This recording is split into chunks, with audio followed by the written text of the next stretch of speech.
Hello friends. इस video में हम लोग डिविडेंड चैप्टर का रिवीजन करने वाले हैं। और डिविडेंड आप जानते हैं दोस्तों, सेक्शन 123 से लेके 127 तक होता है। तो सबसे पहले सेक्शन समरी आपके सामने।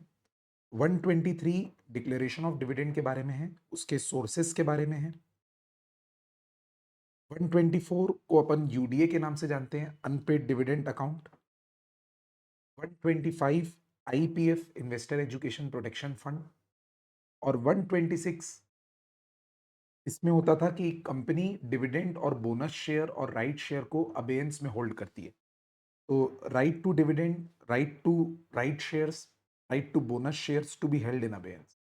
और 127, अगर कंपनी 30 डेज के अंदर डिविडेंड डिक्लेयर करने के बाद पे नहीं कर पाई तो उसका punishment for non payment of dividend within 30।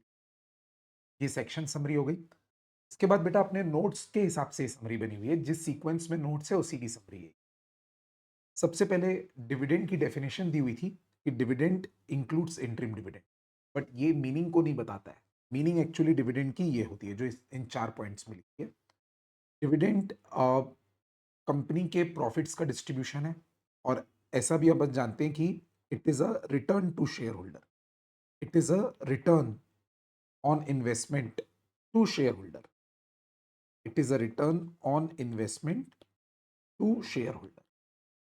Second point, final dividend कैसे डिक्लेयर होता है?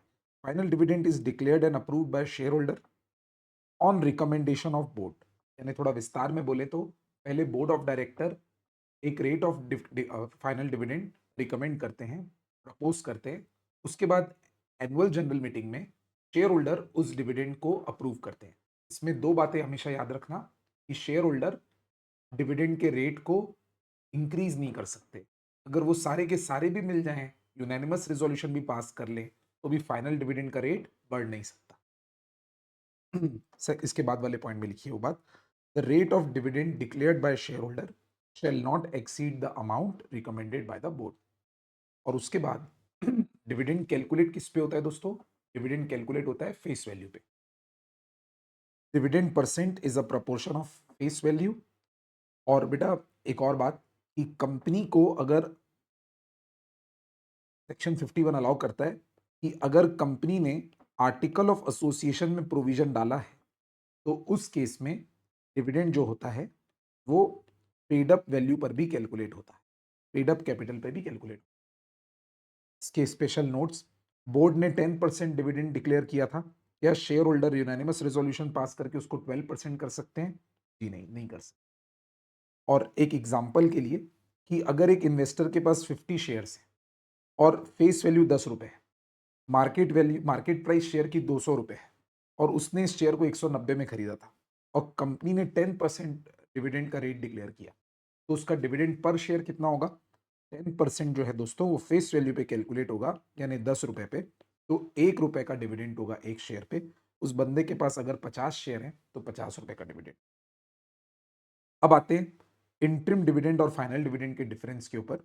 इंटरिम डिविडेंड का सेक्शन बेटा याद करो 123 सब सेक्शन 3 होता है, और फाइनल डिविडेंड थ्रू आउट 123 में है, थ्रू आउट।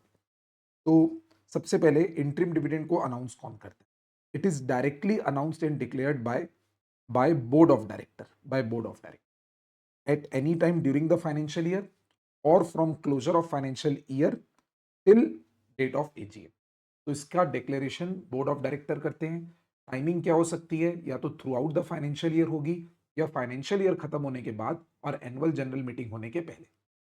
जबकि फाइनल डिविडेंड हमेशा पहले बोर्ड ऑफ डायरेक्टर रिकमेंड करेंगे और उसको शेयर होल्डर डिक्लेयर करते हैं एजीएम में डिक्लेयर करते हैं। प्रोविजन ऑन एओए, तो बेटा इंटरिम डिविडेंड डिक्लेयर करने के लिए एओए में प्रोविजन होना जरूरी है, जबकि फाइनल डिविडेंड के लिए एओए में प्रोविजन होने की कोई जरूरत नहीं। एओए का परमिशन इसमें जरूरी है, इसमें नहीं। रेटिफिकेशन की बात आते हैं, यानी फर्दर अप्रूवल। तो इंटरिम डिविडेंड को शेयर होल्डर्स का फर्दर रेटिफिकेशन चाहिए होता है एनुअल जनरल मीटिंग में। फाइनल डिविडेंड में ऐसा कोई लॉ नहीं है। रेट ऑफ डिविडेंड का लॉ, ये एकदम 1 to 1 कंपेरिजन नहीं है, पर रेट ऑफ डिविडेंड के बारे में कुछ लॉ। ये इंटरिम डिविडेंड का रेट ऑफ डिविडेंड का लॉ तब अपने को पढ़ना पड़ता है जब कोई कंपनी करेंट फाइनेंशियल ईयर में लॉस में चल रही हो और उसके बावजूद भी उसको इंटरिम डिविडेंड डिक्लेयर करने का मन हो रहा है, तो एक डिविडेंड का मैक्सिमम रेट लॉ ने प्रिस्क्राइब किया हुआ है। वो क्या है, पढ़ते हैं। If the company has incurred loss during the current year up to preceding quarter, then dividend need not be declared at a rate higher than average rate of dividend declared by a company during preceding 3 financial year। फटाफट बोलता हूं मैं, आपको तो class में पढ़ाया जा चुका है, रिवीजन वीडियो है। अगर कंपनी करंट ईयर में लॉस कर रही है, तो उस कंपनी को यदि इंटरिम डिविडेंड डिक्लेयर करना है, तो डिविडेंड का रेट पिछले 3 सालों के एवरेज डिविडेंड रेट से ज्यादा नहीं होना। इसमें स्टूडेंट्स डाउट पूछते हैं कि सर अगर पिछले 3 सालों में 0 0 रेट था, कभी नहीं डिक्लेयर किए, तब क्या होगा? तो बेटा, zero is also a number. पिछले 3 सालों का अगर डिविडेंड रेट जीरो है तो एवरेज भी जीरो आएगा, तो इस साल डिविडेंड डिक्लेयर नहीं कर पाए। दूसरा डाउट पूछते हैं स्टूडेंट कि सर अगर 3 में से कोई 2 सालों में डिविडेंड बांटा होगा, 1 साल में नहीं बांटा होगा, तो फिर क्या होगा? तो बेटा, जिस साल नहीं बांटा उसका जीरो रेट लेंगे और जिन 2 साल में बांटा उसका रेट लेके डिवाइडेड बाय 3 करें। Okay my dear friends. और फाइनल डिविडेंड के लिए कोई ऐसे रेट का लॉ नहीं है, सिर्फ इतनी बात है कि जितना बोर्ड ऑफ डायरेक्टर डिविडेंड का रेट डिक्लेयर कर प्रपोज करेंगे, उससे ज्यादा रेट शेयर होल्डर डिक्लेयर नहीं कर सकते। बस इतना लॉ है। रिवोकेशन की बात करते हैं, यानी डिविडेंड डिक्लेयर करने के बाद कैंसिल करने की बात। तो इसमें लॉ है कि इंटरिम डिविडेंड रिवोक हो सकता है with the consent of all share holders, जबकि फाइनल डिविडेंड रिवोक नहीं हो। इसके बाद ये 123 सबसेक्शन 4 की एक बात लिखी हुई है कि डिविडेंड डिक्लेयर करने के बाद कंपनी को 5 दिन के अंदर सेपरेट बैंक अकाउंट में उसको जमा करना होता है। 5 दिन के अंदर सेपरेट बैंक अकाउंट में जमा करना होता है और वो बैंक अकाउंट शेड्यूल बैंक में खोलना। इसके बाद क्यूमुलेटिव और नॉन क्यूमुलेटिव प्रेफरेंस शेयर क्या होते हैं वो पढ़ेंगे, और इक्विटी शेयर क्या होते हैं वो पढ़ेंगे, और इसमें डिविडेंड कैसे डिक्लेयर होता है वो पढ़ेंगे। तो बेसिक इसको नोट्स में प्रेफरेंस शेयर का मैं आपको मतलब ओरली बता रहा हूं। प्रेफरेंस शेयर का मतलब होता है कि जो शेयर में 2 टाइप के प्रेफरेंशियल राइट्स हो शेयर होल्डर को। एक, कंपनी के एग्जिस्टेंस के दौरान डिविडेंड पहले मिलेगा as compare to equity share holders, और दूसरा, कंपनी जब वाइंडिंग अप में जाएगी तो कैपिटल पहले मिलेगा compare to equity share holders. जिन शेयर्स पे ये 2 प्रेफरेंशियल राइट होते हैं उसको प्रेफरेंस शेयर्स बोलते हैं, और जिसमें नहीं होते उनको इक्विटी शेयर्स बोलते हैं। अब प्रेफरेंस शेयर 2 टाइप के होते हैं, एक क्यूमुलेटिव, एक नॉन क्यूमुलेटिव। क्यूमुलेटिव में क्या फीचर होता है? Dividend gets accumulated in case it is not paid due to lack of profit.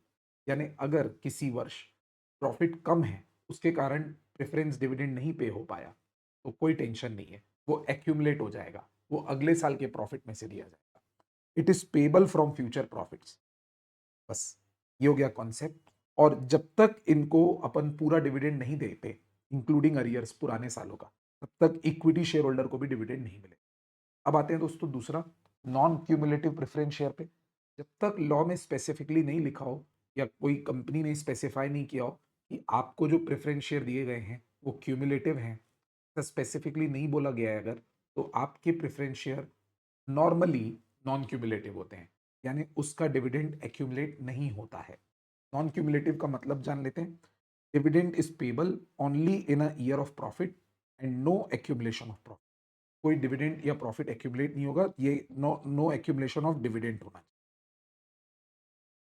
Holder is not entitled to be paid arrears of dividend out of future profit. भविष्य के profit में से पुराने dividend नहीं मिलेंगे। Right to receive dividend expires if not declared in any year. अगर किसी साल डिविडेंड नहीं मिला तो उस साल का डिविडेंड लैप्स हो जाएगा। इक्विटी शेयर होल्डर क्या होता है? इक्विटी शेयर होल्डर को कोई प्रेफरेंशियल राइट नहीं मिलता डिविडेंड का और कैपिटल का, जैसे मैंने आपको बताया और क्लास में याद कराया हूं बेटा आपको कि प्रेफर इक्विटी शेयर पे जो डिविडेंड है वो डिपेंड करता है 2 चीजों, एक अवेलेबिलिटी ऑफ प्रॉफिट पे और एक कंपनी की डिविडेंड पॉलिसी पे। तो rate of dividend depends upon dividend policy and availability of profit after satisfying the rights of preference. ये हमारे नोट्स का रिफ्लेक्शन। अब आते हैं दोस्तों सेक्शन वाइज डिवीजन में। सेक्शन है 123, सबसे मेन सेक्शन। इसके कई सब सेक्शंस हैं, ये सब सेक्शंस वाइज नोट्स अरेंज है, देखो। 123(1) सोर्स ऑफ डिविडेंड के ऊपर है। 123(2) ये कहता है कि कंपनी को डेप्रिसिएशन कितना चार्ज करना चाहिए डिविडेंड डिक्लेयर करने के पहले। 123(3) ये इंटरिम डिविडेंड के ऊपर है बेटा, ये इंटरिम डिविडेंड के ऊपर कॉन्सेप्ट 123 पूरा का पूरा इंटरिम डिविडेंड के ऊपर कॉन्सेप्ट 123(4) ये 5 डेज के अंदर डिविडेंड डिक्लेयर करने के बाद 5 डेज के अंदर डिपॉजिट कराने के ऊपर सेक्शन 123(5) इसमें तीन चीजें हैं कि डिविडेंड पे करने का मोड क्या होगा, डिविडेंड किसको पे किया जाएगा, और एक निधि कंपनी का लॉ। और 123(6) डिविडेंड किसके लिए प्रोहिबिटेड। तो ये सेक्शन समरी है 123 की। आइए पढ़ना शुरू करेंगे, बीच में रूल्स भी आने वाले हैं बहुत इंटरेस्टिंग वाले। आइए दोस्तों, सबसे पहले पढ़ते हैं 123(1) में सोर्स ऑफ डिविडेंड। नोट्स में से ही पढ़ते हैं दोस्तों। आप जानते हैं कि डिविडेंड डिक्लेयर करने के टोटल 4 सोर्स होते हैं, एक करंट ईयर का प्रॉफिट, एक लास्ट ईयर का प्रॉफिट प्रीवियस ईयर्स का, या फिर दोनों, ये दोनों को थर्ड पॉइंट बोलेंगे, या फिर सेंट्रल गवर्नमेंट या स्टेट गवर्नमेंट का। पढ़ते हैं, डिविडेंड शेल बी डिक्लेयर्ड और paid by the company for any financial year out of profit of financial year, that is current financial year, arrived at after providing depreciation in accordance with schedule। यानी current year का profit जिसमें depreciation minus हो चुका है, वो भी ऐसा depreciation जो शेड्यूल 2 के हिसाब से को माइनस करने के बाद जो प्रॉफिट बचा है उसमें से डिविडेंड डिक्लेयर हो सकता है, यानी डिविडेंड का खर्चा राइट ऑफ हो सकता है। या second, undistributed profit of previous financial years calculated after providing for depreciation in accordance with schedule. Short में इसको बोल सकते हैं कि credit balance in PL account and free reserves, यानी पिछले सालों का कमाया हुआ प्रॉफिट जिसमें डेप्रीशिएशन चार्ज हो चुका है शेड्यूल 2 वाला, उन सालों के प्रॉफिट को भी, उन ईयर्स के प्रॉफिट को भी यूज किया जा सकता है डिविडेंड को डिक्लेयर करने के लिए। थर्ड है बोथ ए एंड बी। और उसके बाद ये आपको क्लास में बताया हूं कि कुछ कंपनीज के ऊपर सेंट्रल गवर्नमेंट या स्टेट गवर्नमेंट गारंटी दे देती है डिविडेंड की, तो उन कंपनीज में गवर्नमेंट अपनी गारंटी को पूरा करने के लिए उन कंपनीज को पैसे देती है ताकि वो डिविडेंड दे सके। तो कंपनी उन पैसों से भी जो उसको गवर्नमेंट से मिले हैं डिविडेंड देने के लिए, उन पैसों से भी डिविडेंड शेयर होल्डर को दे सकती है। ये प्रिविलेज, ये गुड लक बहुत कम कंपनीज में होता है। नॉर्मली कंपनीज जनरली ऐसे प्रिविलेज सब कंपनीज को नहीं मिलते। money provided by central government or state government for payment of dividend in pursuance of guarantee given by that government, ये वाला सोर्स। अब इसमें बेटा कुछ नोट्स क्लास में याद किए थे, मैं आपको 3 पॉइंट्स फुल स्पीड में बोलता हूँ कि डिविडेंड देने से पहले कंपनी को प्रीवियस ईयर के लॉसेस राइट ऑफ करने होते हैं, प्रीवियस ईयर का डेप्रीशिएशन अगर कंपनी ने चार्ज नहीं किया है, जिसको अरियर ऑफ डेप्रीशिएशन बोलते हैं, उसको भी राइट ऑफ करना होता है। दूसरे नोट में पढ़े थे कि जो प्रॉफिट रिवैल्यूएशन से कमाया गया है, कोई नोशनल गेन है, अनरियलाइज गेन है due to change in the value of asset और लाइबिलिटी, वो वाले प्रॉफिट को एक्सक्लूड करना है। थर्ड नोट में क्लास में पढ़े थे कि कैपिटल प्रॉफिट डिस्ट्रीब्यूटेबल प्रॉफिट नहीं होता क्योंकि वो ऑर्डिनरी कोर्स ऑफ बिजनेस में अर्न नहीं किया होता। तो 3 टाइप के नोट्स क्लास में पढ़े थे, आइए यहीं से पढ़ते हैं। Profits exclude unrealised gain, notional gain और revaluation of assets, on revaluation of assets and any change in the carrying amount of asset or liability। कुल मिला के अनरियलाइज प्रॉफिट नहीं ले। और मैं आपको जैसे बोल रहा था कि कैरीड ओवर लॉसेस को राइट, ये वाला पॉइंट सेकंड वाला, carried over losses and depreciation not provided in previous years has to be set off against current year profit. और एक पॉइंट और बोल रहा था मैं आपको कि कैपिटल प्रॉफिट को नहीं डिस्ट्रीब्यूट कर सकते, तो capital profit are not earned in the ordinary course of business, hence not available for. इसके अलावा बेटा एक एक कॉन्सेप्ट है बहुत ज़्यादा इंपॉर्टेंट ट्रांसफर टू रिजर्व के ऊपर। तो वन लाइनर में आपको वापस रिवाइज करवा दूं कि डिविडेंड डिस्ट्रीब्यूट करने से पहले कंपनी की मर्जी पे छोड़ दिया गया है कि वो कितना परसेंट प्रॉफिट रिजर्व में ट्रांसफर करे। कंपनी चाहे तो बिल्कुल भी ट्रांसफर नहीं करे तो भी चलेगा बेटा। तो नोट्स पढ़ते हैं।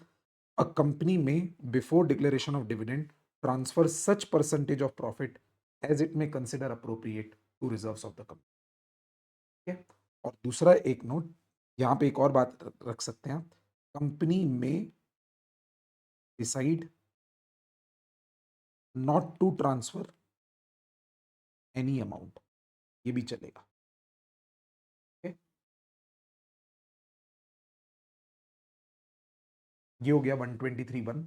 123(2) ये वाला प्रोविजन, इसमें दोस्तों सिर्फ इतना लिखा है कि जो डेप्रिसिएशन चार्ज करती है कंपनी डिविडेंड डिक्लेयर करने से पहले, वो शेड्यूल 2 के अनुसार होना चाहिए। शेड्यूल 2 कंपनीज एक्ट का एक शेड्यूल है जिसमें असेट्स की यूजफुल लाइफ लिखी है। उसके हिसाब से उसी यूजफुल लाइफ को यूज करके कंपनीज को डेप्रिशिएशन कैलकुलेट करना होता है। अगर ये सेक्शन नहीं होता, ये शेड्यूल 2 नहीं होता ना, तो कंपनीज नाम मात्र के लिए छोटा मोटा डेप्रिशिएशन चार्ज करके भी लॉ का ऐसे झूठा मोटा कंप्लायंस कर देती। कंपनी लॉ ऐसा नहीं चाहता कि कंपनी झूठा मोटा कंप्लायंस करे, इसलिए कंपनी लॉ ने शेड्यूल 2 में प्रॉपर डेप्रिशिएशन के रेट्स या लाइफ दी हुई एसेट्स की कंपनीज को उसी को फॉलो करके डेप्रिशिएशन कैलकुलेट करना है। और कंपनी जब उतना डेप्रिशिएशन चार्ज करेगी तभी माना जाएगा कि कंपनी ने प्रॉपर डेप्रिशिएशन। तो depreciation shall be provided in accordance with schedule 2, ये बात लिखी है 123 सबसेक्शन 2 में। 123 सबसेक्शन 3 इंटरिम डिविडेंड के ऊपर आइए दोस्तों पढ़ते हैं। इंटरिम डिविडेंड, बोर्ड में डिक्लेयर इंटरिम डिविडेंड। सबसे पहली बात, बोर्ड ऑफ डायरेक्टर में डिक्लेयर। टाइमिंग क्या होती है? ड्यूरिंग एनी फाइनेंशियल ईयर, या तो साल के दौरान, और at any time from closure of financial year till date of AGM. तो ये दो पीरियड्स में इंटरिम डिविडेंड डिक्लेयर हो सकते हैं, या तो थ्रू आउट फाइनेंशियल ईयर या फाइनेंशियल ईयर खत्म होने के बाद और एजीएम से पहले। कहां से डिक्लेयर होगा? सोर्स क्या होगा? Surplus in the PL account, यानी पुराने सालों का ऐसा प्रॉफिट जो कंपनी ने पीएल अकाउंट में ट्रांसफर करके रखा है, तो अपन क्लास में खुली तिजोरी बोलते थे। या फिर profit of the financial year in which such interim dividend is sought to be declare. इसका मतलब जिस फाइनेंशियल ईयर के संबंध में इंटरिम डिविडेंड बढ़ रहा है, उस फाइनेंशियल ईयर का प्रॉफिट। मैं क्लास में आपको ऐसे समझाया था कि अगर कंपनी फाइनेंशियल ईयर खत्म होने के बाद और एजीएम के पहले उस पर्टिकुलर ईयर के इंटरिम डिविडेंड देने का सोच रही है, तो ये वाला पॉइंट बहुत काम का है, क्योंकि इस पॉइंट में लिखा है कि जिस साल के संबंध में आप इंटरिम डिविडेंड दे रहे हो, उस साल में आपने जो प्रॉफिट किया है, यानी वो साल खत्म हो चुका होगा, तभी ये वाला पॉइंट। थर्ड पॉइंट उन कंपनीज के काम का है बेटा, जो कंपनीज फाइनेंशियल ईयर चल रहा है और उस बीच में, फाइनेंशियल ईयर के बीच में ही डिविडेंड देने की बात कर रही है, क्योंकि इस पॉइंट में लिखा है कि डिविडेंड डिक्लेयर करने से पहले के क्वार्टर तक जितना प्रॉफिट कमाया है, उसमें से इंटरिम डिविडेंड देने की बात चल रही है। तो profit generated in the financial year till the quarter preceding the date of declaration of interim dividend. तो जो कंपनी साल के बीच में इंटरिम डिविडेंड देती है, उसके लिए थर्ड पॉइंट काम का है। जो कंपनी साल खत्म होने के बाद और एजीएम के पहले डिविडेंड देने की बात करती है, उसके लिए सेकंड पॉइंट काम का है। इसे समझने के लिए मैं आपको अब आते हैं interim dividend in case of loss till recent quarter. तो ये सबसे एग्जामिनर का फेवरेट क्वेश्चन है।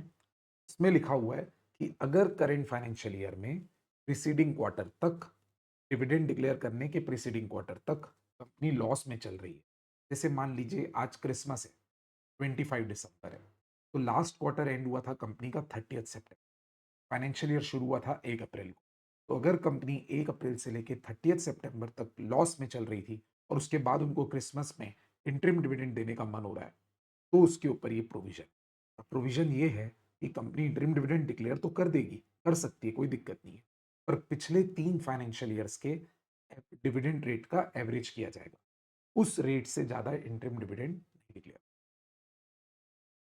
In case the company has incurred loss during current financial up to the end of the quarter immediately preceding the date of declaration of interim dividend, then such interim dividend shall not be declared at a rate higher than average dividend declared by the company during immediately preceding 3 financial।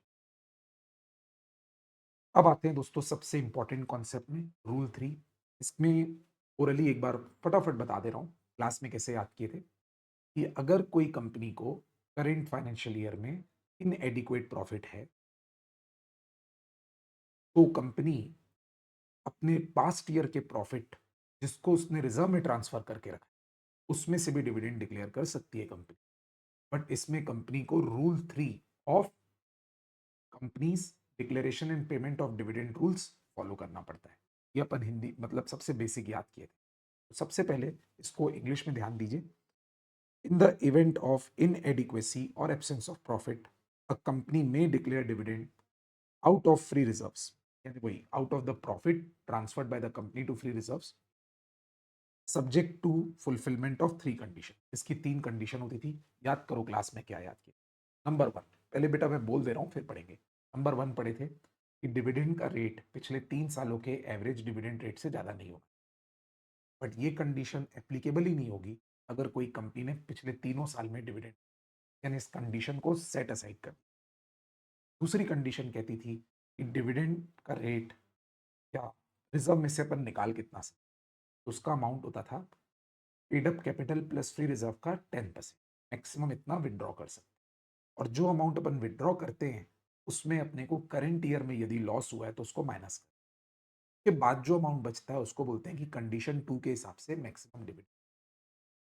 Condition 3 कहता था कि जो भी dividend आप दे रहे हैं 1 और 2 में लोअर जो भी डिविडेंड आप देना फाइनल कर रहे हैं उतना अमाउंट आप अपने फ्री रिजर्व्स के ओपनिंग बैलेंस में से माइनस की और चेक कीजिए कि उसके बाद जो बैलेंस बचा है फ्री रिजर्व में वो पेड अप कैपिटल का 15।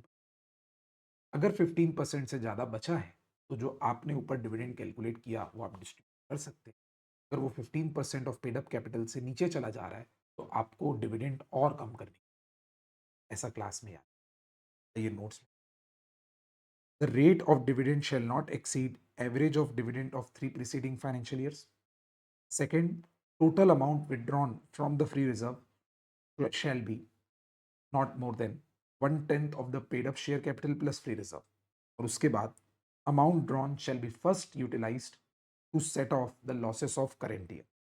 और उसके बाद last third condition, the balance in the reserve after such withdrawal shall be at least 15% of paid up share capital. और ये जो सब रूल 1 था ये वाला, this shall not apply to a company which has not declared any dividend in the each of the 3 preceding। ये बेटा rules हो गए। उसके बाद 123 सबसेक्शन 4 तो आप जानते ही हैं ये आपका 5 डेज वाला लॉ है। तो इसका कॉन्सेप्ट ये है कि dividend including interim dividend should be deposited in a separate bank account within 5 days from the date of declaration. और आखिरी में 123(5) ये 3 चीजें बताता है कि डिविडेंड पे किसको करेंगे और उसके बाद उसका मोड क्या होगा और थोड़ा सा लॉ निधि कंपनी। आइए पढ़ते हैं। Dividend shall be paid by the company only to registered share holder और टू हिज ऑर्डर और टू हिज बैंक। ये हो गया payable to.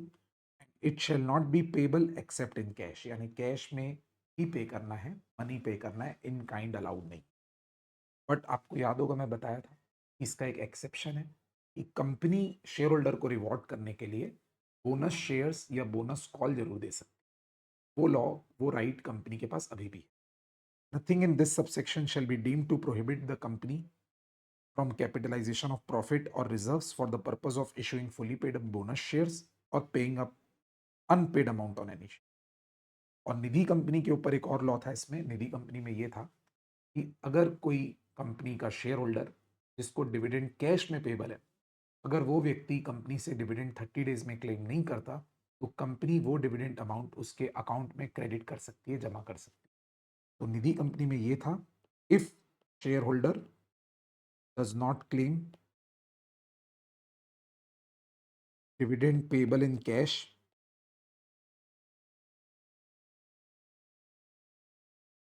in 30 days, then company can transfer it to his account, के account में transfer कर। बहुत छोटा सा प्रूफ। और 123(6) लास्ट ये है दोस्तों डिविडेंड प्रोहिबिटेड कौन सी कंपनी। तो दो लॉ याद किए थे क्लास में। जो सेक्शन 8 कंपनी होती है उसके लिए डिविडेंड डिक्लेयर करना प्रोहिबिटेड है, और जो कंपनी सेक्शन 73 और सेक्शन 74 यानी पब्लिक डिपॉजिट्स के सेक्शंस का कंप्लायंस नहीं कर रही है तो जब तक डिफॉल्ट रहेगा तब तक डिविडेंड डिक्लेयर नहीं। That's it. A company which fails to comply with the provisions of section 73 and 74 shall not, so long as the failure continues, declare any dividend on its equity shares। And note दूसरा, section 8 companies are prohibited from paying any dividend to its members its profits are intended to be applied only for promoting the object for which the company। ये हो गया आपका 120। अब दोस्तों मुझे एक चीज लगी कि मैं ना आपको जो क्लास में नोट्स से पढ़ाया हूँ ना वहीं से रिवाइज करवाता हूँ, ये भी अपने आप में समराइज्ड है। तो 123 मैंने आपको समरी से पढ़ाया है और 124 में आपको यहाँ पे मेन नोट्स। पेज नंबर 1.15 है हमारी बुक का, तो 124 में यहीं से रिवाइज करो। 124 बेटा समरी में ये है कि ये अनपेड डिविडेंड अकाउंट के बारे में है। जब कंपनी डिविडेंड डिक्लेयर करती है पर इन्वेस्टर 30 डेज के अंदर डिविडेंड क्लेम नहीं करते कंपनी से, तो डिविडेंड अनपेड रह जाता है। तो कंपनी को उस 30 डेज के खत्म होने के बाद 7 दिन के अंदर उस अमाउंट को एक सेपरेट बैंक अकाउंट में ट्रांसफर करना पड़ता है। वो भी अकाउंट शेड्यूल बैंक में खोलना पड़ता है। उस अकाउंट का नाम होता है अनपेड डिविडेंड। ये फर्स्ट पॉइंट मेरी। सेकेंड पॉइंट में रिक्वायरमेंट है कि ट्रांसफर करने के बाद 90 डेज के अंदर कंपनी को एक स्टेटमेंट बनाकर वेबसाइट में प्लेस करना पड़ता है, इसमें शेयर होल्डर का नाम, उसका एड्रेस और उसका अमाउंट लिखा। थर्ड पॉइंट में लिखा हुआ है कि कंपनी अगर अनपेड डिविडेंड अकाउंट में पैसा ट्रांसफर करने में लेट कर दी, जिसको अपन नालायक कंपनी, तो उस केस में कंपनी को 12% पर एनम इंटरेस्ट के साथ पैसे जमा कर। और इसी पॉइंट में लिखा हुआ है कि जितना भी इंटरेस्ट अनपेड डिविडेंड अकाउंट में जमा होता जाएगा वो शेयर होल्डर के बेनिफिट, वो शेयर होल्डर्स को उनके अनपेड डिविडेंड अमाउंट के रेशियो में डिस्ट्रीब्यूट। और फिर फोर्थ पॉइंट इसमें लिखा था कि 7 साल के दौरान अगर इन्वेस्टर को डिविडेंड क्लेम करना है तो वो कंपनी से क्लेम कर। फिफ्थ पॉइंट में लिखा था कि अगर 7 साल तक इन्वेस्टर ने डिविडेंड क्लेम नहीं किया तो कंपनी को वो dividend amount with interest IPF account में ट्रांसफर, और आईपीएफ अथॉरिटी को स्टेटमेंट ऑफ ट्रांसफर देना पड़ेगा, डिटेल्स देनी पड़ेगी और साथ में रिसिप्ट मिलेगी, वो लेना। और सिक्स्थ पॉइंट बहुत इंपॉर्टेंट, ऐसे शेयर्स जिसके संबंध में इन्वेस्टर ने लगातार 7 साल तक डिविडेंड क्लेम नहीं की, कंपनी वो शेयर्स को ही उठा के आईपीएफ अकाउंट में ट्रांसफर। सेवेंथ पॉइंट में लिखा था कि जो भी व्यक्ति उन शेयर्स के लिए एंटाइटल्ड है वो व्यक्ति आईपीएफ अथॉरिटी से वो शेयर्स को क्लेम कर सकता है। उसके लिए उसको प्रिस्क्राइब प्रोसीजर फॉलो करना पड़ेगा और डॉक्यूमेंट्स देने। तो ये एक हिंदी में 1 मिनट में बताया बेटा मैंने आपको, अब नोट्स में से करते हैं। फर्स्ट पॉइंट किस बारे में था कि डिविडेंड 30 डेज में अगर क्लेम नहीं हुआ, आइए पढ़ते हैं। Where a dividend has been declared by the company but has not been paid or claimed within 30 days from the date of declare, then the company shall within 7 days from the expiry of that 30 days transfer the total amount of unpaid or unclaimed dividend to the special account called UDA account, and this UDA account will be opened in a schedule। याद करना 123 subsection 4 में भी जो 5 days में dividend deposit किया गया था वो भी एक शेड्यूल बैंक में, और उसके बाद ये जो 7 डेज 30 डेज के बाद 7 डेज के अंदर यूडीए में डाल रहे हैं, ये भी शेड्यूल में। ये तो होगी अच्छी कंपनी ट्रांसफर कर दी। अब जो अच्छी कंपनी ट्रांसफर करेगी उसको 90 दिन के अंदर एक स्टेटमेंट भी बनाना है। Within 90 days of transferring of any amount to UDA the company shall prepare a statement containing the name, the address, and the amount of unpaid dividend to be paid to each share person, and place this statement on the website and also on its website and on the website approved by central government for this purpose। तो बनाना है statement. Statement में लिखना क्या है, investor का नाम, address और उसके अमाउंट ऑफ अनपेड डिविडेंड। उस स्टेटमेंट को बनाना कब तक है, 90 डेज के अंदर। कब से 90 डेज, जब से ट्रांसफर किया तब से। और उस स्टेटमेंट को प्लेस कहाँ करना है, 2 जगह, कंपनी की वेबसाइट पे और एक सेंट्रल गवर्नमेंट द्वारा अप्रूव वेबसाइट। ये तो हो गई गुड कंपनी, जो अच्छी कंपनी है उसके लिए। जो बैड कंपनी है उसके लिए third point, if any default is made in transferring the total unpaid dividend amount to UD account, then company shall pay from the date of such default interest at the rate of 12% per annum on the amounts not so transferred, and the interest accruing on such amount shall be available to the members of the company in proportion to the amount remaining unpaid। मैंने आपको oral में समझा। Fourth point, जो investor 7 साल के अंदर जाग जाएगा उसके लिए। Any person claiming to be entitled to money transfer to UDA may apply to the company for payment of money not so for the money so अब साथ यूडीए में जो पैसा पड़ा है वो पैसे इन्वेस्टर कंपनी से क्लेम। अब आते हैं सर, अगर 7 साल तक पैसे नहीं क्लेम किए इन्वेस्टर ने तो उसका क्या होगा? Any money transferred to the UDA which remains unpaid or unclaimed for 7 years from the date of such transfer shall be transferred by the company along with interest to investor education protection। और उस fund की authority को हम लोग statement भी देंगे। The company shall send a prescribed statement containing the details of such transfer to the IPF authority and in turn उसके बदले the authority will issue a receipt to the company as a evidence of. तो company को मिल जाएगा वहां से एक statement. एक ऑडिट की बात बता रहा हूँ, क्या होता है बेटा, आगे जाके ना हमको कंपनीज एक्ट में ये भी चेक करना पड़ता है एज अ ऑडिटर कि कंपनी ने जो भी अमाउंट आईपीएफ में ट्रांसफर करना चाहिए था साल भर में ट्रांसफर, इसी के लिए कंपनी आईपीएफ अथॉरिटी से स्टेटमेंट का प्रूफ मांग के रखे ताकि ऑडिटर को सबमिट। अब आते हैं सिक्स्थ पॉइंट में, transfer of shares to IPF का मतलब शेयर्स ही चले गया है आईपीएफ, डिविडेंड ही नहीं शेयर्स भी। ये कब जाएगा? जिन शेयर्स के संबंध में लगातार 7 साल डिविडेंड नहीं क्लेम होगा। इट्स लाइक कंपनी लॉ में कंपनी को लग रहा होगा कि कहीं ये शेयर होल्डर डेड तो नहीं हो गया, क्योंकि ये बंदे ने लगातार 7 साल डिविडेंड क्लेम नहीं किया। अगर वो बीच में 7 साल के किसी भी साल डिविडेंड क्लेम कर लेता तो फिर उसके शेयर्स आईपीएफ में नहीं। I hope you have all shares in respect of which dividend has not been claimed or paid for 7 years consecutive years or more shall be transferred by the company in the name of IPF along with statement containing transfer of such। Seven point, right of owner of transferred shares to reclaim, यानी जो shares transfer हो चुके हैं उसका जो owner है के पास अधिकार है कि वो उसको क्लेम कर सकते। बेटा ना डिविडेंड कहीं जा रहा है ना शेयर्स कहीं जा रहे हैं, हर चीज आईपीएफ से वापस मिल सकती है आईपीएफ अथॉरिटी को अप्रोच कर।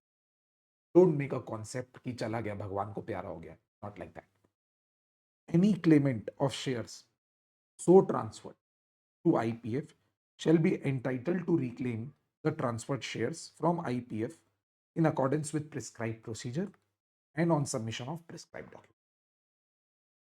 इसके बाद पनिशमेंट फॉर कॉन्ट्रावेंशन, यानी कंपनी ने अगर सेक्शन 124 में कोई भी लैप्स किया, जैसे स्टेटमेंट नहीं डाला, जैसे कि आईपीएफ में डिविडेंड नहीं डाला या आईपीएफ में शेयर्स नहीं डाले, तो कंपनी के ऊपर क्या पेनल्टी। बस ये बॉक्स को देखिए, ऑफिसर के ऊपर 25,000 की पेनल्टी फिक्स्ड, और अगर डिफॉल्ट कंटिन्यू हुआ तो 100 rupees per day up to 2 lakhs, और कंपनी के ऊपर फिक्स्ड पेनल्टी है 1 लाख, और कंटिन्यूइंग डिफॉल्ट के केस में 500 rupees per day up to 10 lakh. That's it is 124। ये दोस्तों अब अपने नोट्स में से अपन आईपीएफ डिस्कस करते हैं, section 125 investor education and protection. Class में याद कीजिए हम लोग बात किए थे कि इसमें सेंट्रल गवर्नमेंट के द्वारा दिए हुए पैसों से और इन्वेस्टर्स के अनक्लेम्ड अमाउंट से बहुत बड़ा अमाउंट जमा हो चुका है। It's close to 82,000 crore rupees जो ये आईपीएफ अथॉरिटीज के पास जमा है आज के जमा। तो ये वही वाला टॉपिक है। हम लोग को इस सेक्शन में क्या क्या पढ़ना है कैजुअली पहले, कि ये फंड को बनाई है सेंट्रल गवर्नमेंट ने, बनाया है सेंट्रल गवर्नमेंट ने, और ये फंड इन्वेस्टर के एजुकेशन और अवेयरनेस को प्रमोट करने के लिए है और इन्वेस्टर के इंटरेस्ट को प्रोटेक्ट करने। बेसिक पहले इतना। This fund is established by the central government, it shall be credited with specified amounts, यानी इसमें कुछ अ, अ, निर्धारित अमाउंट्स जमा किए जाएंगे, and it will be utilised for the refund of unclaimed and unpaid amount, यानी जो इन्वेस्टर्स का पैसा जमा है जब उन लोग मांगेंगे तो उसको वापस करने के लिए यूज होगा ये, and for promoting the investors awareness and protection of interest of investor. अब आते हैं बेटा इसमें कि इसमें कौन कौन से अमाउंट जमा होते हैं। तो क्लास में याद किए हम लोग, शुरू के 4 पॉइंट ऐसे समझिए कि गवर्नमेंट की तरफ, amount given by central government, donation by the central government, and amount in the general revenue account of the central government के रेवेन्यू अकाउंट में से भी पैसे यहाँ पे आते हैं। और ये है amount in IPF created under companies act 1956, created under companies act 1956। क्या है ना बेटा, पहले कंपनीज एक्ट 1956 में भी ये वाला अकाउंट होता था, तो गवर्नमेंट ने ये वाला अकाउंट क्लोज करके जो भी इसका बैलेंस रहा होगा वो ये वाले आईपीएफ में डाला। इस वाले को बोलते हैं IPF created under companies act 2013। इसके बाद यहां से सिलसिला शुरू होगा कि जो इन्वेस्टर्स के पैसे, बेटा डिविडेंड के ही नहीं, D for dividend, D for debenture, D for deposits, ये सब पैसे भी इन्वेस्टर के जो अनक्लेम्ड रह जाते हैं मैच्योर्ड, 7 साल तक कंपनी संभाल के रखती है और 7 साल बाद विद इंटरेस्ट कंपनी इसको आईपीएफ में ट्रांसफर करती है। तो amount lying in unpaid dividend account for 7 years। उसके बाद एक application money received by the company for allotment of securities and due for refund. यानी इन्वेस्टर ने आईपीओ में अप्लाई किया, कंपनी को एप्लीकेशन मनी भेजा और कंपनी उसको अलॉटमेंट नहीं की शेयर्स का, और कंपनी ने उसको एप्लीकेशन मनी रिफंड करने के लिए चेक भेज दिया, बट इन्वेस्टर ने उस एप्लीकेशन मनी को क्लेम नहीं किया। तो ये सारे पैसे 7 years के पीरियड के बाद आईपीएफ में चले जाते हैं। Matured deposit with company other than banking company if such amount has remain unclaimed for a period of 7 years। तो 7 साल तक कंपनी संभाल के रखेगी। बैंकिंग कंपनी के पैसे आईपीएफ में नहीं जाते, वो आरबीआई के पास जाते हैं। बैंकिंग कंपनीज को छोड़ के बाकी कंपनीज का जो पब्लिक डिपॉजिट्स का पैसा है वो आईपीएफ में। Matured debenture with companies if such amount is unclaimed for a period of 7। यानी इन्वेस्टर ने कंपनी के डिबेंचर्स परचेज किए थे, डिबेंचर मैच्योर हो गए थे, कंपनी ने उसको पैसे वापस करने का चेक दिया पर उसने क्लेम नहीं किया, तो 7 साल बाद कंपनी उसको आईपीएफ में डालेगी। Interest accrued on amount referred to in above clauses, इन सब पैसों पर जितना ब्याज बना होगा 7 साल में वो भी आईपीएफ में जाएगा। इनकम फ्रॉम इन्वेस्टमेंट, इसका मतलब आईपीएफ अथॉरिटीज आईपीएफ में पड़े हुए पैसे से इन्वेस्टमेंट्स करते हैं, उससे जो वो अर्न करेंगे वो भी आईपीएफ में जमा हो जाएगा। Redemption amount on preference shares unclaim, यानी इन्वेस्टर ने कंपनी के प्रेफरेंस शेयर खरीदे थे, वो रिडीमेबल थे, वो मैच्योर हो गए, इन्वेस्टर ने पैसा क्लेम नहीं किया, 7 साल बाद कंपनी वो पैसे भी आईपीएफ में डालेगी। ये एल पॉइंट बहुत इंटरेस्टिंग है। Amount received through disgorgement or disposal of security. इसमें जो डिसगॉर्जमेंट वर्ड है उसका मीनिंग मैंने आपको क्लास में बताया था, recovering money from person who earned it wrongfully. यानी कोई व्यक्ति ने अगर गलत तरीके से, धोखे से कुछ पैसा अर्न कर लिया है और उसके पास वो पैसा पड़ा है, तो वो पैसा आईपीएफ अथॉरिटी उससे छीन के जो भी अथॉरिटी उससे वो पैसे छीन के आईपीएफ में जमा कराएगी। तो amount received under section 38(4), that is amount received through disgorgement or disposal of securities seized from a person who is convicted for acquisition of securities under section 38(3). तो जो व्यक्ति सेक्शन 38(4) के तहत कॉन्विक्टेड है, उस व्यक्ति से पैसे या तो डिसगॉर्ज कर लिए जाते हैं या उसकी सिक्योरिटीज को लेकर बेच दिया जाता है, उससे जो पैसे मिलते हैं वो आईपीएफ में जमा हो जाते हैं। Amount received from sale of bonus shares, sorry from fractional shares which arise through bonus shares merger और अमलगमेशन। तो हिंदी में मतलब था कि कई बार आईपीएफ के पास किसी कंपनी के शेयर्स होते हैं और उन शेयर्स पे बोनस शेयर्स डिक्लेयर होते हैं। बोनस शेयर्स अगर डेसिमल में होते हैं तो डेसिमल शेयर्स नहीं देकर सामने वाली कंपनी कैश दे देती है, उसको बोलते हैं कि फ्रैक्शनल शेयर के सेल करने से जो पैसा मिले। या दूसरा केस, अगर उस कंपनी का किसी अन्य कंपनी के साथ मर्जर अमलगमेशन हो रहा है तो हमको as a share holder new company के शेयर्स मिलते हैं। न्यू कंपनी के शेयर्स एक फॉर्मूले से कैलकुलेट होते हैं, वो मिलते हैं। अगर उस फॉर्मूले में हमको जितने शेयर्स मिलने वाले वो डेसिमल में है तो अगेन डेसिमल शेयर्स हमको नहीं मिलेंगे, तो हम डेसिमल शेयर्स कंपनी को बेच देते हैं, कंपनी उसके बदले हमको कैश देती है। तो फ्रैक्शनल शेयर्स बोनस शेयर में या मर्जर अमलगमेशन जब भी हमको मिलने वाले होते हैं तो उसको बेचना पड़ता है, बेच के पैसे मिलते हैं। तो आईपीएफ अथॉरिटी को भी वो पैसे अगर जो मिले हैं वो आईपीएफ फंड में डाल चले जाएंगे। अब आते हैं 125(3) में कि जो फंड्स आईपीएफ में आएंगे उसका इस्तेमाल कहाँ होगा, यूज कहाँ होगा। तो 5 पर्पस लिखे हैं, उसमें से 4 ही एग्जाम ओरिएंटेड है। पहले तो promotion of investors education awareness and protection, इस फंड का नाम है। और दूसरा भी कॉमन सेंस है कि जो अनक्लेम्ड अमाउंट आया हुआ है अगर वो क्लेम करने कोई आ जाए तो उसको रिफंड करना पड़ेगा। तो refund of unclaimed dividend, unmatured deposit, matured debenture, application money due for refund, सब रिफंड करेंगे। थर्ड पॉइंट इंटरेस्टिंग है। याद करो थोड़ी देर पहले वो अपन किसी गलत व्यक्ति से पैसा डिसगॉर्ज किए थे, सिक्योरिटीज को डिस्पोज ऑफ करके पैसे लिए थे, तो वो पैसे आईपीएफ में पड़े हुए हैं। किसी एक दिन कोई एलिजिबल इन्वेस्टर आएगा जो ये प्रूव करेगा कि नुकसान उसका हुआ था, तो जो पैसा डिसगॉर्जमेंट में आईपीएफ में मिला था तो हमको एलिजिबल इन्वेस्टर को डिस्ट्रीब्यूट करना पड़ेगा। तो distribution of disgorged amount among eligible and identifiable applicants, सीधा उसके बाद who have suffered loss due to wrongful action by any person. और उसके बाद डी पॉइंट, डी पॉइंट में ये था कि अगर किसी कंपनी के इन्वेस्टर्स ने यानी कि डिबेंचर होल्डर्स, डिपॉजिटर्स और मेंबर्स ने किसी कंपनी के ऊपर क्लास एक्शन सूट फाइल किया है तो उसके लीगल एक्सपेंस को रीइंबर्स करने के लिए भी IPF fund use. Reimbursement of legal expense incurred in pursuing class action suit यानी in fighting class action suit under section 37 and 245 by members, debenture holders और depositors। और उसके बाद any other purpose। उसके बाद सर ये वाले पॉइंट में लिखा है कि जो भी व्यक्ति आईपीएफ से पैसा क्लेम करने के लिए एंटाइटल्ड है उसको आईपीएफ अथॉरिटीज को एप्लीकेशन डालना पड़ेगा। अब इसके बाद भाइयों आईपीएफ अथॉरिटी का लॉ पड़ेगा। बहुत इजी और बेसिक प्रोविजन है, थोड़ा फास्ट रखेंगे। पहले पॉइंट में लिखा है कि एक अथॉरिटी का कॉन्स्टिट्यूशन हो रहा है,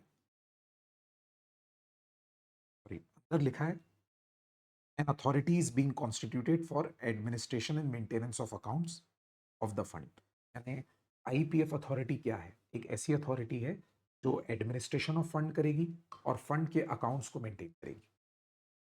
इसमें से एमसीक्यू जनरेट हो सकता है कि मिनिस्ट्री ऑफ कॉर्पोरेट अफेयर्स का जो सेक्रेटरी होगा, मिनिस्ट्री ऑफ कॉर्पोरेट अफेयर्स का जो सेक्रेटरी होगा, अभी कुछ दिन पहले मैं क्लास में आपको करा रहा था, कुछ लेडी थी, मुखर्जी सर नेम था, Mukherjee, ministry of corporate affairs की वो सेक्रेटरी थी। बेसिकली आईएएस ऑफिसर्स होते हैं। तो वो जो मिनिस्ट्री ऑफ कॉर्पोरेट अफेयर्स का सेक्रेटरी होगा वो आईपीएफ अथॉरिटी का ऑटोमेटिक चेयरमैन बन जाए, वो एक्स ऑफिसियो चेयरमैन बोल। The secretary of ministry of corporate affairs shall be ex officio chairperson of the authority. इसके अलावा 6 मेंबर्स होंगे जो मैक्सिमम 7 तक भी हो सकते हैं और साथ में एक सीईओ भी। ये सब लोग कन्वीनर होंगे अथॉरिटी के। कन्वीनर का मतलब जो डेली फंक्शन। सेकेंड पॉइंट में लिखा है central government may provide the authority with such officers and other resources. तो सेंट्रल गवर्नमेंट इनको रिसोर्सेज सप्लाई करती है। Third point authority shall administer the fund, वो तो हम जानते ही हैं। मेंटेन अकाउंट्स, ये भी हम जानते ही हैं।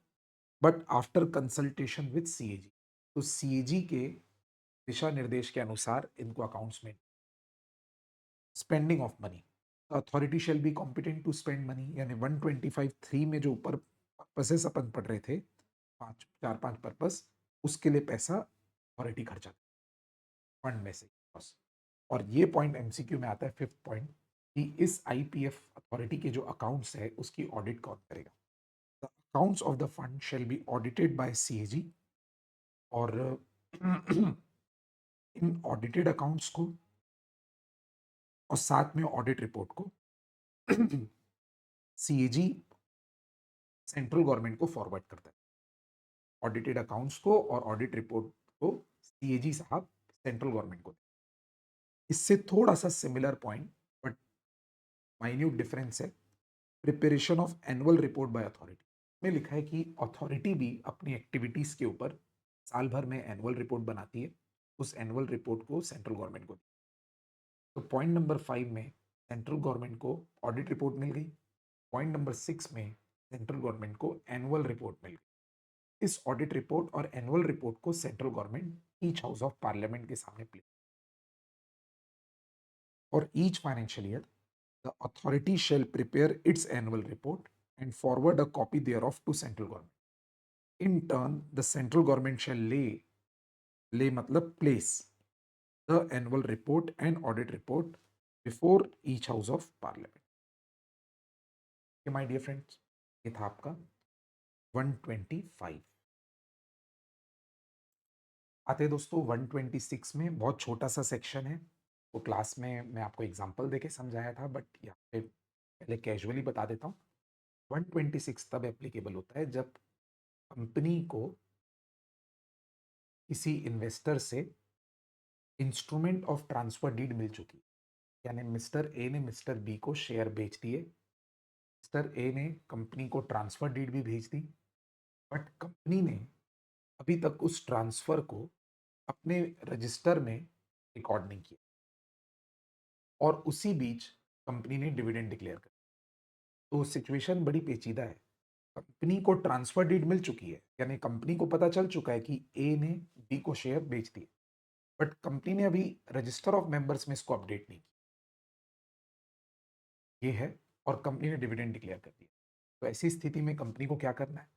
कंपनी को, क्योंकि अभी तक रजिस्ट्रेशन पेंडिंग है, कंपनी को इन शेयर्स के संबंध में जितना डिविडेंड है उसको अनपेड डिविडेंड अकाउंट में ट्रांसफर, अनलेस उस ट्रांसफर डीड में रजिस्टर्ड ओनर ने कंपनी को ऑथराइज कर दिया हो कि इन शेयर्स पे जो डिविडेंड है वो ट्रांसफरी को पे कर दिया जाए। यानी कि अगर रजिस्टर्ड ओनर ने कंपनी को ऑथराइज कर दिया होता कि ट्रांसफरी को डिविडेंड दो, तो उस केस में कंपनी इन डिविडेंड्स को ट्रांसफरी को देती, ये में नहीं ट्रांसफर करती। ये नोट्स में,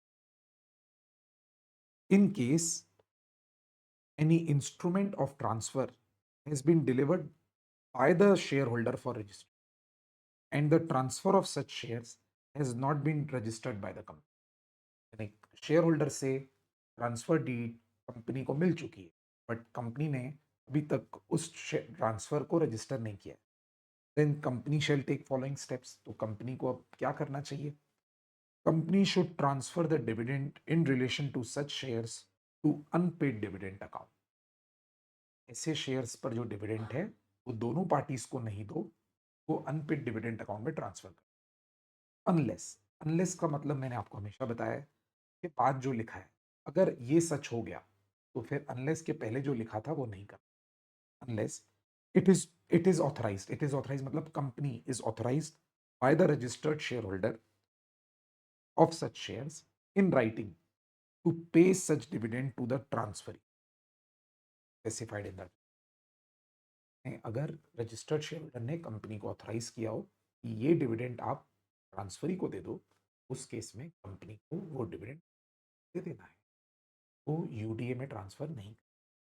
और एक और स्टेप कंपनी को लेना है इन अनरजिस्टर्ड शेयर्स पर। दूसरा काम बेटा कंपनी को क्या करना है, इन शेयर्स के संबंध में, ये अनरजिस्टर्ड शेयर्स के संबंध में कोई भी ऑफर ऑफ राइट शेयर्स को रोक के रखना है, कोई भी issue of fully paid up bonus share को भी रोक के रखना है। कंपनी जब तक श्योर नहीं होगी कि एंटाइटल्ड कौन है, तब तक कंपनी दोनों पार्टीज को नहीं देगी। Company shell hold in abeyance any offer of right shares and any issue of fully paid cost in. This is 126। अब आइए दोस्तों सबसे लास्ट सेक्शन पढ़ते हैं, मोस्ट इम्पोर्टेंट 127। इसका नाम है punishment for failure to distribute dividend within 30। तो इसके फर्स्ट टाइम में लिखा हुआ है कि अगर कंपनी डिविडेंड डिक्लेयर करने के बाद 30 डेज के अंदर पे नहीं करती या 30 डेज के अंदर डिविडेंड वारंट पोस्ट नहीं, तो कंपनी पनिशमेंट के लिए लायबल होगी। डिविडेंड वारंट में ध्यान रखना, कंपनी अगर 30 डेज के पहले डिविडेंड वारंट पोस्ट कर दी ना, तो कंपनी बच जाएगी, चाहे वो डिविडेंड वारंट इन्वेस्टर को 30 डेज के बाद भी मिला हो। तो कंपनी की ड्यूटी है कि 30 डेज के अंदर वारंट पोस्ट हो जाए।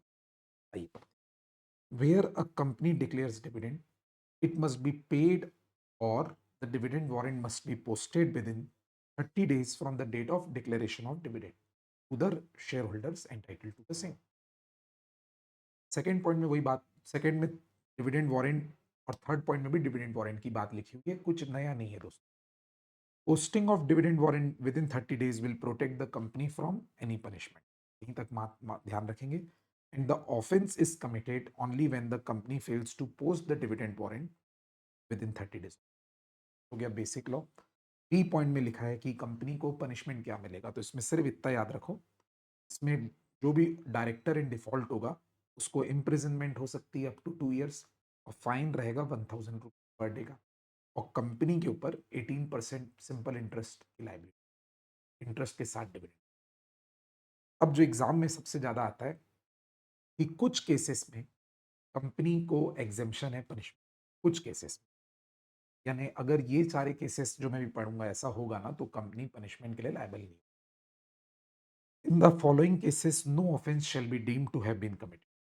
पहला, where the dividend could not be paid by reason of operation of law. का मतलब हुआ कि कंपनी इसलिए डिविडेंड पे नहीं कर पाई क्योंकि डिविडेंड पे करने से कोई लॉ कॉन्ट्रावीन हो जाता, यानी कोई दूसरा लॉ कंपनी को रोक रहा था डिविडेंड देने से, उस लॉ को कंप्लाई करने के लिए कंपनी ने डिविडेंड. इसका मैंने मीनिंग यहाँ लिखा है, that is due to certain legal requirement under any act और any court the company was not allowed to pay. अगर ये रीजन है तो डिविडेंड नहीं दिए तो भी चलेगा. सेकेंड पॉइंट, ये एल कीवर्ड है law, operation of law L. अगला है D, where shareholder has given directions to the company regarding payment of dividend and those direction can not be complied with and the same has been communicated to. ये बहुत अच्छा point है. अगर company के share holder ने company को कोई specific direction दिया था कि मुझे डिविडेंड इस मोड में चाहिए और कंपनी ने वो डायरेक्शन कंप्लाई नहीं कर पाए, चाहे कंपनी की गलती थी चाहे किसी और की गलती थी, दैट इज नॉट, कंपनी वो कंडीशन कंप्लाई नहीं कर पाई और कंपनी ने इन्वेस्टर को ये बात कम्युनिकेट कर दी है कि हम आपके डायरेक्शन को कंप्लाई नहीं कर, तो इस केस में company protect. But mind you, company को कम्युनिकेट करना, इंस्टीट्यूट क्वेश्चन ऐसे बनाती है, इसमें कंपनी कम्युनिकेट करना भूल जाती है, उस केस में कंपनी लायबल हो. Third case, where there is dispute regarding right to receive the dividend, यानी अगर राइट ऑफ ओनरशिप या राइट टू रिसीव डिस्प्यूट में, right to receive the dividend में कुछ डिस्प्यूट चल रहा है, यानी यही क्लियर नहीं है कि डिविडेंड के लिए एंटाइटल कौन है, तो उस केस में कंपनी अगर डिविडेंड नहीं भी पे करेगी तो उन शेयर्स के साथ. Fourth, where the dividend has been lawfully adjusted by the company against any sum due to it from the shareholder. Hindi में मतलब हुआ कंपनी को शेयर होल्डर से कुछ अमाउंट लेना था, कंपनी ने उसी अमाउंट में डिविडेंड को एडजस्ट कर लिया, जैसे कॉल इन ईयर वगैरह से, एंड इट्स आल्सो फाइन. और E, where for any other reason the failure to pay dividend was not due to the default on the part of company, या कोई भी और ऐसा रीजन जिसमें ये देख के पता चले कि डिविडेंड नहीं पे करने के पीछे कंपनी की कोई गलती. तो इसका एक शॉर्ट फॉर्म टाइप का बनाया हुआ है मैंने, आप नोट कर लेंगे, LDDA, लाइक लड्डू. तो 127 was the last section, my dear friend. Here we complete